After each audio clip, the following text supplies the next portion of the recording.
अमन के दुश्मनों का एक और वार। वतन के मुहाफिजों ने जानों के नजराने पेश कर दिए।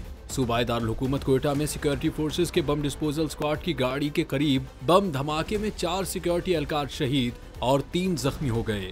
शहीद होने वालों में सूबेदार शहजाद अमीन, नायब सूबेदार अब्बास, सिपाही खलील और सिपाही जाहिद, जबकि जख्मियों में लांस नाइक जफर, लांस नाइक फारूक और सिपाही खुर्रम सलीम शामिल हैं। धमाके के बाद फोर्सेस की भारी नफरी और रेस्क्यू टीमें इलाके में पहुंच गईं। शहीद एहलकारों की लाशों और जख्मियों को अस्पताल मुंतकिल कर दिया गया। सिक्योरिटी फोर्सेस ने इलाके को घेरे में लेकर मुल्जिमान की तलाश शुरू कर दी है, जबकि बम डिस्पोजल स्क्वाड के अमले को भी तलब कर लिया गया है।